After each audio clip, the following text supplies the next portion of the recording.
Y si no es posible curarnos, pues va a sostener la enfermedad. Y si ya no es posible sostener la enfermedad y la energía que necesita desplegar para reparar nuestro cuerpo es mayor a la energía que está disponible, no hará el intento porque ni biología, ni biológica, ni espiritualmente tiene sentido. Entonces va a desconectar el sistema y cambiaremos de estado. Eso es la muerte, un cambio de estado. Durante nuestra vida vivimos muchos cambios de estado y la muerte es el último cambio que nos lleva a un estado diferente. Nuestra mente, el cuerpo emocional con el cual estamos identificados, la razón, nuestros pensamientos y nuestros sentimientos se aferran a esto que desde la mente conocemos. El cerebro biológico es neutral, está conectado con lo verdadero, por eso siento que está al servicio de nuestro espíritu.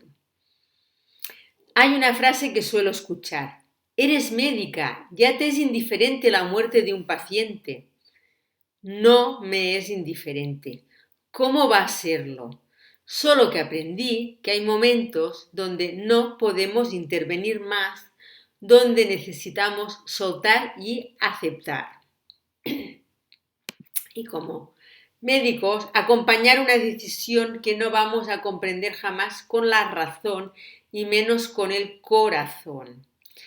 ¿Qué le puedo decir a una madre cuyo hijo acaba de morir? Nada. No hay palabra para abrazar ese dolor. Por más que yo comprenda desde el sentido biológico hasta el espiritual lo que pasó, solo acompañar en el silencio y el amor sin emitir juicio. A veces es necesario el silencio por más que en ese momento el otro no lo comprenda. A veces es necesario decir algo que el otro no va a comprender en ese momento de dolor. A veces es necesario dejar de hacer. Este aprendizaje me lo regaló un día la hija de una mujer que murió en mis manos. Lo relato para honrar y agradecer a esas mujeres y para ser más clara en lo que dije anteriormente. Esta mujer, luego de un devenir, entra en paro cardíaco después de varias complicaciones en el hospital. Ingresó corriendo al quirófano donde ella estaba. No, ella, la doctora Andrea. Ingreso corriendo al quirófano donde ella estaba. Le hago maniobras de reanimación sin éxito. Literalmente me subo sobre ella. Quiero resucitarla. Estaba yéndose en sangre, yo bañada en sangre, en lágrimas, suplicando, hablándole, rogando por un milagro. No paraba de pujar sobre su corazón una y otra vez. Ella ya estaba muerta, y yo insistía. Finalmente dejé de hacerlo. Fue la primera vez que pasaba por esa tremenda situación. Me fui en silencio, con el ambo teñido en sangre, desconectada de la realidad y sin saber por dónde caminaba. Crucé calles y plazas hasta que tomé conciencia. Semanas más tarde, en el pasillo del hospital, me para la hija de esta mujer. Yo no la había reconocido, pero ella había ingresado a un lugar donde habitualmente solo tiene acceso el personal del hospital. La puerta de la sala había quedado entreabierta y ella había sido testigo del esfuerzo que yo había hecho con su madre y venía a agradecérmelo. Y me dijo algo que aún le agradezco. En un momento decía para mí: ya está, doctora, ya está, ya hizo todo, no siga, ya se fue, suéltela, porque yo sentí que ya había partido, suéltala, me dijo. A pesar de que era su madre a quien yo intentaba reanimar, ella sentía que debía soltarla. ¡Cuánta sabiduría en esas palabras! En lugar de escuchar el cuerpo de aquella mujer, yo escuchaba mi mente. Es necesario escuchar a nuestra biología para aprender de ella y comprender su sabiduría. La sabiduría de nuestro cuerpo viene de nuestro espíritu, así lo creo. El cuerpo es neutral, no tiene juicios, está conectado con lo verdadero. Hay un sentido biológico detrás de cada manifestación que hace nuestro organismo. Si tenemos la disponibilidad interna para hacerlo, el sentido biológico nos llevará al sentido emocional y espiritual que hay en cada palabra que nombra nuestro cuerpo. Cuerpo que usa su propio lenguaje que incluye lo que llamamos síntomas y enfermedades. A mi entender, es necesario que tanto médicos como pacientes, en lugar de matar al mensajero, recojamos el mensaje. En mi experiencia, cuando el cuerpo habla, es porque antes lo hicieron el pensamiento, la emoción y la energía. El alma hace rato que grita. Hay una lógica biológica que explica el porqué y para qué de lo que expresa nuestro organismo. Eso que por convención elegimos llamar enfermedad. Las leyes biológicas explican esa lógica. Estas leyes se pueden verificar en el 100% de los casos, si queremos.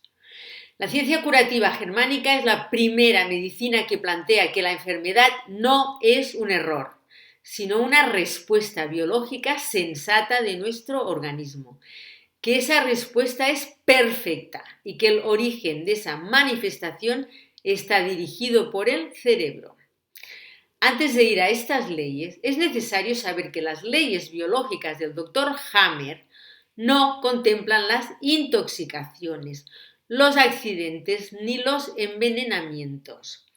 Más allá de que estas situaciones tampoco son casuales, ya que siempre hay una causalidad, un sentido, un aprendizaje por el que seguro tengo que pasar en esa situación. Algunas de estas circunstancias serán detalladas más adelante. Ahora, si bien estas leyes no contemplan intoxicaciones, accidentes y envenenamientos, en las enfermedades que aquellas causas disparan, podemos verificar parte de lo que las leyes manifiestan. A los efectos de ser más clara, esto que te digo lo vamos a ver en otro apartado. Ahora sigamos. Un cambio de paradigma. ¿En qué sentido? Hay un cambio de paradigma evidente desde el punto de vista científico que sugiere el Dr. Hammer, o se desliza en él para quien desee transitarlo. De ese cambio vamos a hablar en detalle más adelante y es lo que decía respecto de ver a la enfermedad como una solución biológica. Hay un sentido del cambio. Yo quiero rescatar lo que a mi parecer puede entenderse de este cambio de paradigma y creo que tal vez es un sentido que incluye el otro. El Dr. Hammer decía en uno de sus escritos que se necesitan médicos de manos calientes. Y también si leemos entre líneas sus considerandos, podemos intuir que proponía pacientes que dejen de ser pasivos para pasar a ser activos en sus procesos. Es decir, responsables, conscientes de lo que pasa en su cuerpo, libres y autónomos, más allá de depender de algún otro para transitar sus procesos biológicos. A mi entender, médicos de manos calientes quiere decir médicos presentes, con registro del otro, que despliegan un acto de escucha, conscientes y libres, autónomos, responsables, fieles a lo fundamental de juramento hipocrático, que es estar al servicio del enfermo. Que sea el enfermo quien oriente nuestro arte y no la enfermedad como algo ajeno al mismo. Ahora bien, para mí, este cambio de paradigma está más relacionado con rescatar un saber, una sabiduría ancestral y un volver a escuchar a nuestra biología de la cual tanto nos hemos alejado. Tanto nos hemos alejado, por ejemplo, que olvidamos la vida en manada, la cooperación, la necesidad de atravesar los procesos acompañados, sean felices o tristes, la necesidad de la crianza en grupo, de gestar y parir acompañados, de la mano.